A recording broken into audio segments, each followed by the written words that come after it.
Welcome back to the channel, everyone. If you love captivating stories about men transforming into women in unique and fascinating ways, then be sure to subscribe and give this video a thumbs up. Now, let's jump right into today's tale. By the time Erin and Madeline stepped into their fourth boutique of the day, Erin had fully given up any illusion of restraint. She'd tried. Really, she had. But between the lighting, the racks of glittering club dresses, and the way Madeline had already handed her 3 hangers before she even blinked, it was clear this was a mission now. Clubwear, lingerie, shoes, and possibly a mild identity crisis. If I'd known shopping was this exhausting, I would have appreciated it more when women did it for me, Erin muttered, trailing behind Madeline as she expertly navigated the boutique's layout. "Oh, please," Madeline scoffed, plucking a sequin top from a rack. "You never appreciated it. You just enjoyed the results." "Fair point," Erin conceded, staring at a mannequin, wearing what appeared to be a scrap of fabric masquerading as a dress. "Is that supposed to cover anything vital?" "That's the illusion of a good club dress," Madeline explained, holding the garment up against Erin's frame. "It suggests you might be naked, while technically still being street legal." The boutique was upscale, all gleaming surfaces and strategic lighting designed to make everything, and everyone, look more expensive. Dance music pulsed softly in the background, and the saleswomen all wore black, like fashion ninjas ready to ambush you with compliments and upselling techniques. Erin held up a black mini dress with a plunging neckline and a hem that could legally qualify as a belt. "This isn't really a dress. It's a threat." "A threat to what?" Madeline asked, eyeing the garment appreciatively. "Public decency. My ability to bend over. The structural integrity of my dignity." Madeline grinned. "Exactly. That's the point. You want Jake's jaw on the floor, not his drink in his hand." "I was a guy last week," Erin muttered, eyeing the slinky fabric like it might bite. "This feels like, I don't know, betraying the Brotherhood or something." "The Brotherhood," Madeline repeated, arching an eyebrow. "You mean the same Brotherhood that would have been ogling you in this dress?" "Please. If anything, you're getting insider information." A saleswoman approached, her smile bright and practiced. "Finding everything okay, ladies?" "That dress would look stunning on you," she added, nodding at Erin's selection. "We're just getting started," Madeline replied smoothly. "My friend here needs something special for a club tonight." "Something memorable," Erin supplied, surprising herself. "Exactly," a saleswoman agreed. "I have a few pieces that just came in. Very exclusive. Follow me." As they trailed behind her, Madeline leaned in to whisper, "Look at you, getting into the spirit." "Shut up," Erin muttered, but there was no heat in it. Madeline raised an eyebrow. "And now, you're a bombshell. Might as well enjoy the perks. So far all I've gotten is sore feet, unwanted attention, and a lingerie drawer that could stock a Victoria's Secret." "Poor baby," Madeline said with mock sympathy. "Trapped in a gorgeous body with men falling all over themselves to please you. How will you survive?" Erin sighed, but didn't put the dress back. She did kind of want to see how it looked. The saleswoman returned with an armful of dresses, each more daring than the last. "The fitting rooms are this way," she said. "Take your time." Erin cycled through outfit after outfit. Bodycon dresses, sequins, leather skirts, strappy tops that defied gravity. And Madeline, sitting outside the curtain like a fashion judge on a reality show, gave feedback like she was handing out Oscars. "That one's a yes. You look like sin in stilettos." "Is that good?" Erin asked, tugging at the hem of a silver mini dress that barely covered her essentials. "It's very good," Madeline confirmed. "The metallic brings out the blue in your eyes." Nope. Return that. It's giving intern on casual Friday. What's wrong with it? Erin protested, looking down at the black sheath dress. It's simple. Simple is for funerals and job interviews, Madeline replied. Tonight is about making an entrance next. That backless one. Oh, honey, if you don't buy that, I will. I can't even wear a bra with this, Erin complained, twisting to see the completely open back that plunged dangerously low. That's rather the point, Madeline said dryly. Some dresses are designed specifically to make men wonder what's underneath. Or in this case, to make it obvious there's nothing underneath. But where do my boobs go? Erin asked, genuinely confused. Madeline laughed. There's this wonderful invention called fashion tape. It's like duct tape for your dignity. By the time Erin stepped out in a deep red velvet number, with a plunging neckline and a slit that ran all the way up her thigh, Madeline actually clapped. There she is, she said. That's the one. The dress was unlike anything Erin had ever worn, or even considered wearing. The rich velvet hugged every curve, the neckline plunged almost to her navel, and the high slit revealed a tantalizing glimpse of thigh with each step. It was sexy without being tacky, daring without being desperate. Erin turned in the mirror, stunned at her own reflection. She looked hot. Like real hot. Not just tries hard hot. Not just cute if she smiles hot. She looked like trouble. And it felt good. Ah. Well, Madeline prompted, watching Erin's face closely. I look incredible, Erin admitted, running her hands down the soft velvet. You look like the kind of woman men write songs about, Madeline corrected. The kind they crash their cars staring at.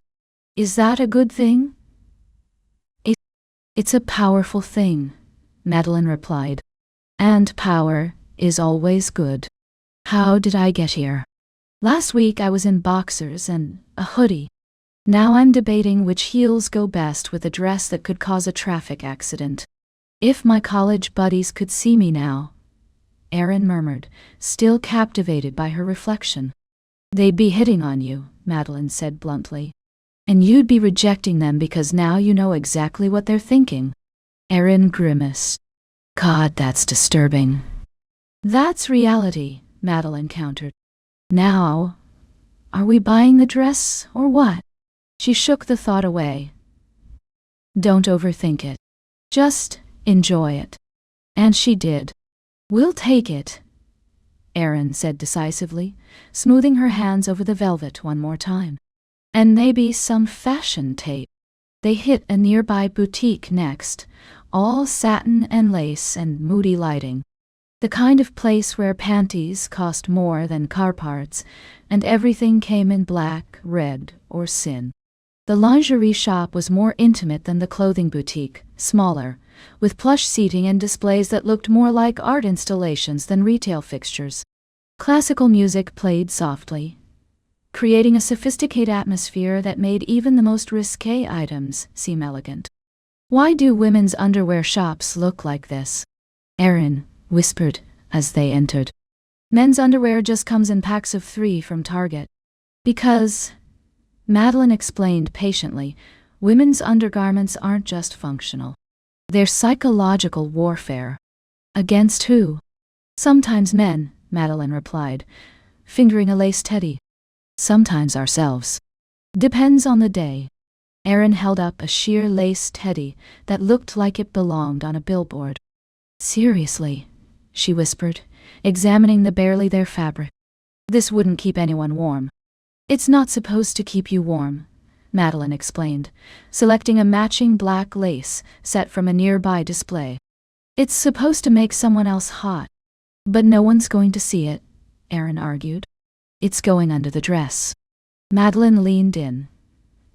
You're going on a date, not into battle. Sexy armor required. How is this armor? It offers 0 protection, Erin protested, stretching the delicate lace between her fingers. Not physical protection, Madeline clarified. Emotional protection. When you wear something like this, you feel sexy, powerful. Regardless of what happens on the date, you know you've got something special underneath. It's like a secret weapon. I don't even know how to put this on. The contraption had straps going in multiple directions and hooks in places Erin couldn't fathom. Madeline winked. Don't worry. You won't be in it long if you wear it right.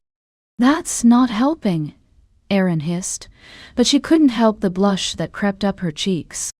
Relax, Madeline said. Tonight is just about having fun, not taking someone home. But still, good lingerie is essential. Erin's face flushed, but she tossed it into the basket anyway. Okay, fine. Sexy armor it is. Do all women put this much thought into their underwear? Erin asked, as they browsed through racks of lacy things that cost more than dinner. For two. Only the ones who understand its power, Madeline replied mysteriously. They rounded it out with a few matching bras and panties, all tastefully scandalous and perfectly fitted. Erin couldn't help but marvel. Everything looked good on her now. Too good. This bra alone costs more than I used to spend on an entire outfit, Erin complained, checking the price tag on a delicate balconette bra. And it'll make you look 10 times better than that entire outfit, Madeline countered. Quality over quantity, darling. I should feel weird about this. I should feel awkward. I was a guy. I used to undress women like this with my eyes. Now, I'm the one behind the curtain. Does it feel strange? Madeline asked suddenly, as if reading her thoughts. Shopping for these things now? Erin hesitated. Yes and no. It's like I know all the secrets now. The effort, the cost, the discomfort, but also the confidence it gives. But as she smoothed her hands over a silky chemise in the mirror, a small smile tugged at her lips. It's weird, but it's also kind of empowering. That's the paradox, Madeline said, nodding. Women's fashion is simultaneously a prison and a playground. Deep thoughts in the lingerie department, Erin quipped. We're better, Madeline replied with a smile. One last stop. A high-end shoe boutique where each pair was displayed like fine art, spotlighted on individual pedestals. The sales associates wore all black and spoke in hushed, reverent tones, as if they were curating a museum collection rather than selling footwear. Strappy gold heels for Erin's dress. New stilettos for Madeline. Matching clutch bags. I can't believe people spend this much on shoes, Erin muttered, trying on a pair of strappy sandals with rhinestone detailing. These cost more than my monthly car payment. You're buying an experience, not just shoes, Madeline explained. The way they make you feel, the way others react to you in them, the confidence they give you, that's what you're really paying for. Erin tried on a pair of black patent leather heels with ankle straps and turned to Madeline. Are these too much? The heels were at least 5 inches high, with a platform that made them slightly less lethal than they appeared. They elongated her legs dramatically, making them look like they went on for miles. Madeline didn't even look up. If you have to ask, the answer is no. Higher. Higher, Erin balked. I'll need supplemental oxygen and a Sherpa to climb these. You'll need neither, Madeline assured her. Just practice and confidence. Try these. She handed Erin a pair of gold stilettos with intricate strappy details that wrapped around the ankle. They were even higher than the black ones. You're trying to kill me, Erin accused. I'm trying to elevate you, Madeline corrected. Literally and figuratively. Erin laughed. You're a menace. And you're finally getting it. She stood carefully, testing her balance in the gold heels. They were surprisingly stable, despite their height. The multiple straps provided more support than she expected. Well, Madeline prompted. Erin took a few experimental steps, then turned with unexpected grace. They're actually not bad. I kind of love them. Of course you do, Madeline said smugly. They're perfect with the red dress, like wearing liquid gold on your feet. The trunk was full. The back seat was a forest of shopping bags. The car smelled like perfume, leather, and victory. Madeline slid behind the wheel, slipping her sunglasses on. So, successful day. Erin leaned her head back against the seat, grinning despite herself. I don't know whether to feel sexy or broke. Why not both? Because one is a state of mind, and the other is my bank account, screaming in agony. Details Madeline dismissed with a wave. Think of it as an investment in your education. This time last week, I was a man. I had a beard. I owned 3 pairs of shoes, all of them sneakers. And now look at you, Madeline said, starting the car. A fashion conversion worthy of a montage. Now you own 6 pairs of heels and a lace thong that could start a war. I'm pretty sure lingerie has actually started wars, Erin mused. Or at least ended marriages. More than you know, Madeline replied with a wry smile. Erin stared out the window, thoughtful. I should hate this. I should. But there was genuine curiosity in Madeline's voice. She glanced over as she navigated out of the parking lot, studying Erin's profile. She smiled. I kinda don't. Not right now, anyway. The forbidden fruit tastes sweetest, Madeline observed. You're experiencing something most men never will, the power and the pitfalls of feminine beauty. Madeline glanced over, approving. Welcome to the dark side. Erin laughed. Lee, do we get cookies? Madeline smirked. No. But we look really good stealing them. They both burst out laughing as the car pulled out of the lot and headed home. Erin watched the storefronts fly by, her mind already racing ahead to the evening.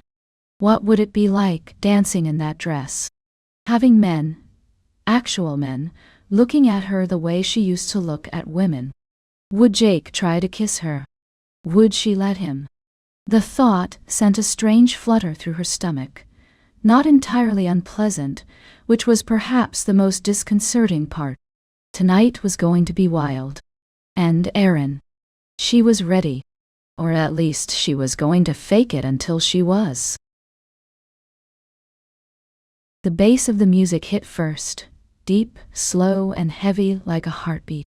The club's entrance was a swirl of neon and perfume, heat rising from the crowd like static.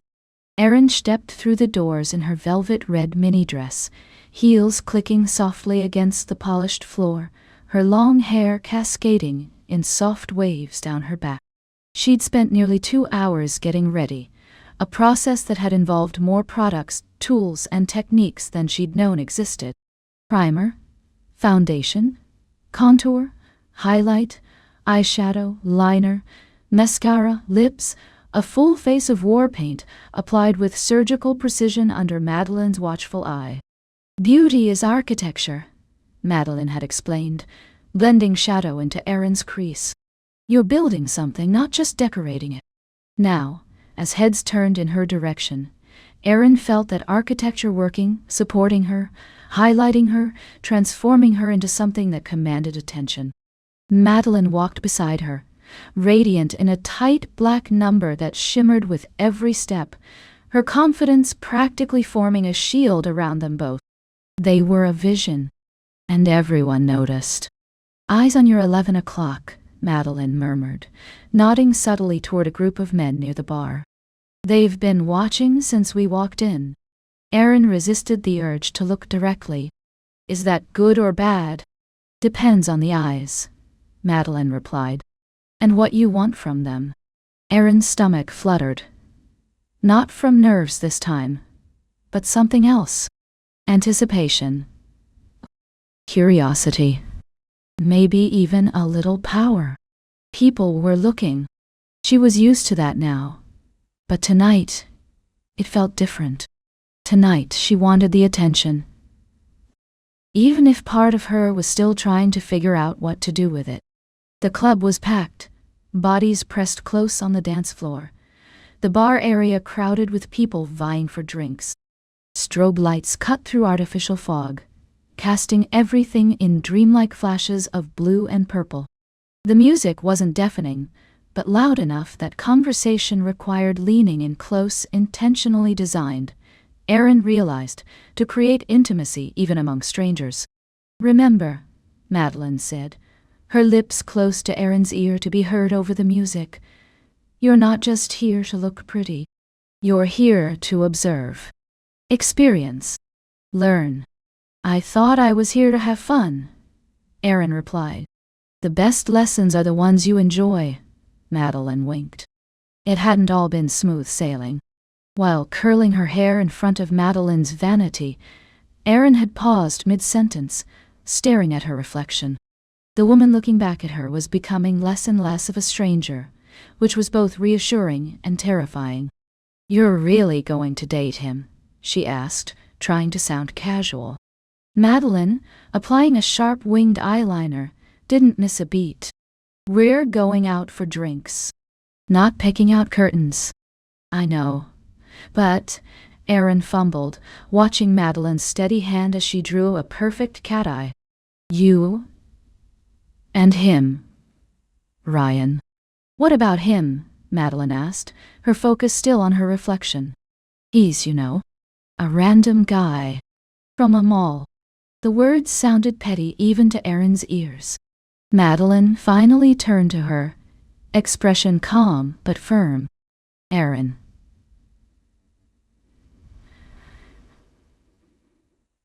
right now we're roommates, best friends, and for all intents and purposes, we're on a break. Remember the deal." The deal being, of course, that Erin needed to date men as part of her transformation journey, that she needed to fully experience life as a woman, including romantic entanglements. That was the whole point of this exercise. But somehow, in her mind, Madeline was supposed to remain, what? Available? Waiting. It wasn't logical, and Erin knew it. Erin looked away. "Yeah, I know. I just..." "Just what?" Madeline prompted, her voice softer now. "It feels strange, that's all," Erin admitted. "Watching you with someone else." "Now you know how it felt finding those texts," Madeline replied, but without malice. It was a simple statement of fact. Madeline softened. "I'm not doing this to hurt you. But I'm not going to put my life on pause while you figure yours out either. That wouldn't be fair to either of us." Erin nodded slowly and forced a smile. "Right. Totally fair. Just took me by surprise, that's all. If it helps, I'm not planning to sleep with him," Madeline said, returning to her makeup. "Though not for lack of his eventual trying, I'm sure." "That doesn't help," Erin replied, then caught Madeline's eye in the mirror. They both laughed, breaking the tension. Madeline touched her shoulder. "You're going to be amazing tonight. Let yourself have fun. No overthinking." Which, of course, Erin immediately proceeded to do. Was she really ready for this? A club, a date, with a man. Would Jake expect a goodnight kiss? Would she want to give him one? The questions swirled in her mind, like the vodka tonic Madeline had insisted she have as a pre-game drink before they left. Now, standing in the pulsing heart of the club, those questions faded to background noise beneath the thrum of the music and the electric energy of the crowd. They moved into the crowd, the music pulsing through their bodies like a second heartbeat. Erin's heels gave her an added boost of confidence. Something about the extra height, the way they changed her posture, and forced her to walk with intention. Her dress clung to every curve, the velvet catching the light with each movement. She felt like a different species from the Ethan who used to throw on whatever was clean and call it good. Then Erin saw them, Jake and Ryan, already making their way toward them from across the club. Jake had ditched the polo for a dark button-down that hugged his frame. Ryan wore a tailored blazer over a deep V-neck. Both looked better than she remembered. Jake's eyes lit up when he saw Erin, taking in the full effect of her transformation from casual mall shopper to club goddess. "Wow! You clean up dangerously well." "Is that a compliment or a warning?" Erin quipped, surprising herself with her easy confidence. "Both," Jake replied with a grin. "That dress should come with a hazard label." Erin gave a little smirk. "You don't look so bad yourself." She found herself actually meaning it. Jake was handsome in that effortless way. Some men manage just enough effort to look put together, not so much that he seemed to be trying too hard. His stubble was perfectly maintained, his hair artfully tousled, his cologne subtle but masculine. Madeline slid into her role instantly, looping her arm through Ryan's as if they'd known each other for years. "We're parched. You two better be gentlemen and get us something strong." Ryan grinned. "Already ahead of you." He signaled to a bartender who nodded in recognition. Apparently, they'd already established themselves. "VIP treatment?" Madeline asked, clearly impressed. "We might have arrived early to secure a good spot," Ryan admitted, "and made friends with the staff." "Smart man," Madeline approved. Jake gestured toward the bar. "Come on, first round's on us." "What's your poison?" he asked Erin as they navigated through the crowd. His hand rested lightly on the small of her back, a gesture that would have seemed presumptuous an hour ago, but now felt like a necessary anchor in the sea of bodies. "Surprise me," Erin replied, deciding to embrace the adventure. "But make it something that won't have me regretting my life choices tomorrow." "No," Jake laughed. "Challenge accepted. I make a mean whiskey sour that won't leave you hurting." "Whiskey, huh?" Erin raised an eyebrow. "Bold assumption." "If I'm wrong, I'll drink it myself and get you something else," he offered. Fair enough, Erin conceded. She'd always enjoyed whiskey as Ethan, but wasn't sure if her new palate would appreciate it the same way. Erin let herself be guided forward, heels clicking in rhythm with the music, her body moving more naturally now, swaying not just to the beat but to the energy around her. The bar area was sleek and modern, all black surfaces and blue underlighting that gave everything an otherworldly glow. Bartenders performed like artists, flipping bottles and pouring with theatrical flair. "So what do you do when you're not rescuing women from boring shopping trips?"